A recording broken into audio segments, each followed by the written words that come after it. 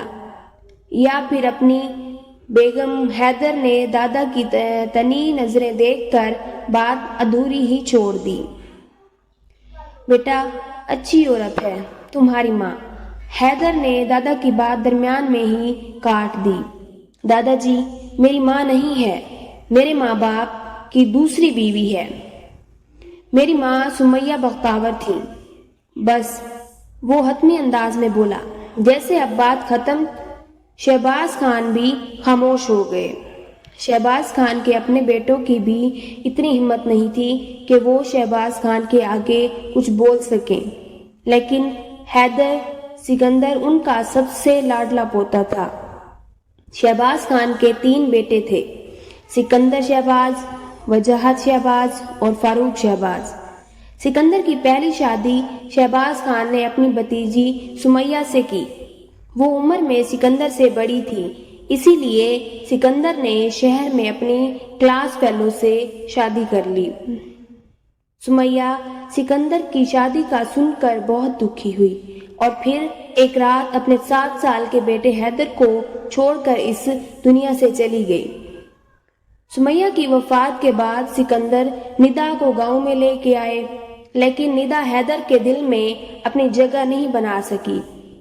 شاید انہوں نے کوشش بھی نہیں کی، کیونکہ تب تک وہ خود 2 بچوں کی ماں بن گئی تھی۔ سکندر کو بھی حیدر سے کوئی خاص دلچسپی نہیں تھی۔ شاید یہ بھی ایک وجہ تھی۔ سکندر کے 2 بیٹے اور 1 بیٹی ہیں، حیدر، شایان اور شانزے۔ وجاہت کی بیوی تابندہ تھیں، جو کہ ان کے اپنے گاؤں کی ہی تھی اور پڑھی لکھی عورت تھی۔ ان کے 2 بیٹے تھے، عمر اور علی۔ عمر MBA کر رہا ہے، جبکہ علی CA کر رہا ہے۔ سب سے چھوٹے فاروق نے بھی اپنی پسند سے شہر سے شادی کی ہے اور وہ کراچی میں ہی رہتے ہیں۔ ان کی 2 بیٹیاں اور 1 بیٹا ہے۔ ان کی بیوی شہانہ کو گاؤں پسند نہیں۔ ان کی بڑی بیٹی زویا MSc کر رہی ہے، چھوٹی شہوار FSc میں ہے، جبکہ بیٹا وباج ابھی میٹرک میں ہے۔ سکندر، مجھے فاروق کی طرف چھوڑ دو اور گھر سے ڈرائیور کو بولنا گاڑی لے کے آ جائے، میں شام تک نکل جاؤں گا۔ اوکے۔ ایک جھٹکے سے گاڑی رکی۔ دادا جی، ہم پہنچ گئے ہیں۔ تم اندر نہیں آؤ گے؟ نہیں، مجھے کچھ کام ہے۔ حیدر نے شہباز خان والی سائڈ کا دروازہ آ کر کھولا اور ہاتھ پکڑ کر انہیں نیچے اتارا۔ انہوں نے حیدر کا ماتھا چوم کر حیدر کی گاڑی کو دیکھ کر گارڈ نے گیٹ کھولا تھا، لیکن حیدر گاڑی اندر نہیں لے کر گیا۔ دادا جی کو گیٹ سے اندر چھوڑ کر حیدر گاڑی کی طرف بڑھ گیا اور جلدی سے گاڑی وہاں سے لے کر چلا گیا۔ ٹیرس سے دیکھتی زویا نے ایک سرد آہ بھری اور نیچے دادا جی سے ملنے چلی آئی۔ یاور آفریدی اور سریا بیگم کے 2 بیٹے اور 1 بیٹی تھی۔ بڑا بیٹا وہاب تھا، اس کی بیوی ان کی اپنی بھتیجی تھی۔ اس کے 2 بیٹے اور 2 بیٹیاں تھیں۔ بڑا بیٹا احمر باپ کے ساتھ ہی آفس جاتا تھا۔ دونوں بھائیوں کا مشترکہ کپڑے کا کاروبار تھا۔ چھوٹا بیٹا عاطر بھی MSc میں تھا اور بیٹی زوہا FSc میں تھی۔ چھوٹا بیٹا فرقان تھا، اس کی بیوی ریحانہ بہت اچھے مزاج کی تھی۔ ان کی 2 بیٹیاں تھیں، فائقہ اور فارحہ، اور پھر تھی میرال، ان کی اکلوتی بیٹی، در نجف اور حسن کی اولاد، جو کہ ایک ایکسیڈنٹ میں فوت ہو گئے تھے۔ تب میرال 1 سال کی تھی۔ سریا بیگم نے اسے بہت لاڈ اور پیار سے پالا، ہر وقت اسے اپنے پاس رکھتی، اسے بچوں کے ساتھ کھیلنے نہیں دیتی تھی۔ اس وجہ سے اس کی شخصیت میں کچھ کمی رہ گئی تھی۔ وہ لوگوں سے میل جول میں ڈرتی تھی، خود اعتمادی نہیں تھی، ہر بات کے لیے نانی کی طرف دیکھنا۔ اسی وجہ سے اس نے تعلیم بھی ادھوری چھوڑ دی۔ سب کے کہنے کے باوجود اس نے FSC کے بعد تعلیم جاری رکھنے سے انکار کر دیا۔ حیدر اپنے دوستوں کے ساتھ کیفے سے آیا تھا۔ اس کا موڈ کچھ ٹھیک نہیں تھا، لیکن اپنے سامنے والے ٹیبل پر بیٹھے چہرے کو دیکھ کر اسے لگا جیسے بہار آ گئی۔ کالے کپڑے جن پر سلوار نگینوں کا کام کیا ہوا تھا اور دوپٹہ سر پر جمائے وہ حیدر کا چین سکون لے گئی۔ یہ حیدر کی نظروں کا ارتکاز ہی تھا جو میرال اپنے چاروں طرف دیکھنے لگی۔ حیدر نے اپنی سیٹ چھوڑ دی اور میرال لوگوں کے ٹیبل کا آرڈر لینے والے ویٹر کے پاس پہنچا اور اس سے کچھ کہا اور اس کے ہاتھ میں کچھ پیسے رکھے۔ ویٹر جب سروس کرنے لگا تو اس کے ہاتھ میں موجود جوس کا گلاس میرال کے کپڑوں پر گر گیا۔ میرال کے ساتھ احمر، عاطر اور فارحہ کے ساتھ آئے تھے۔ فائقہ نے ویٹر کو خوب سنائی، میڈم سوری، واش رومز کدھر ہیں؟ میرال نے پوچھا۔ ویٹر نے ہاتھ کے اشارے سے بتایا۔ میرال اس سمت چل پڑی۔ میرال جب حیدر کے پاس سے گزری تو حیدر بھی اس کے پیچھے چل پڑا۔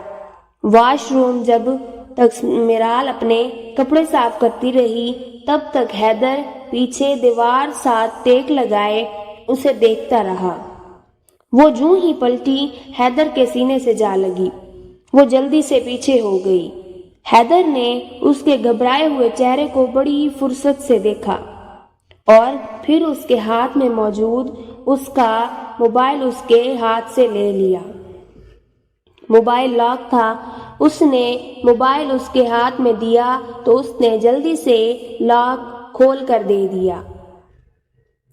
وہ سوچ رہی تھی کہ کوئی موبائل چور ہے، اس لیے بالکل خاموشی سے کھڑی تھی کہ موبائل بے شک لے لے لیکن اسے جانے دے۔ حیدر نے اس کے موبائل میں اپنا نمبر سیو کیا۔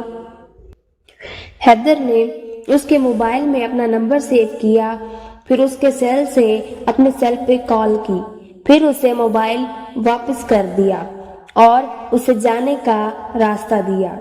وہ جوں ہی راستے سے ہٹا، میرال بھاگنے کے انداز میں وہاں سے نکلی۔ حیدر وہیں دیوار کے ساتھ ٹیک لگا کر کھڑا ہوا اور ساتھ میں سگریٹ سلگایا اور دھیمی سی مسکراہٹ سے اپنے موبائل میں میرال کا نمبر لائف کے نام سے سیو کیا۔ میرال بھاگتی ہوئی فائقہ کے ساتھ والی کرسی میں آ کر بیٹھی۔ اس کے چہرے پر ہوائیاں اڑ رہی تھیں۔ احمد نے سب سے پہلے اسے نوٹ کیا۔ لڑکی، آرام سے، کیا ہوا ہے؟ کچھ نہیں، میرال نے خود کو کمپوز کرتے ہوئے کہا۔ چلو پھر کھانا شروع کرو۔ جی۔ اس نے جلدی سے کھانا شروع کیا اور اسی وقت اس کی نظر سامنے ٹیبل پر پڑی جہاں حیدر آ کر بیٹھ رہا تھا۔ میرال اسے دیکھ کر بہت ڈر گئی اور فائقہ کے پیچھے چھپنے کی ناکام کوشش کرنے لگی۔ یار تو کدھر چلا گیا تھا؟ کہیں نہیں، تم لوگ شروع کرو۔ کھانا کھاتے ہوئے بھی حیدر کی نظریں میرال کے چہرے کا طواف کرتی رہیں۔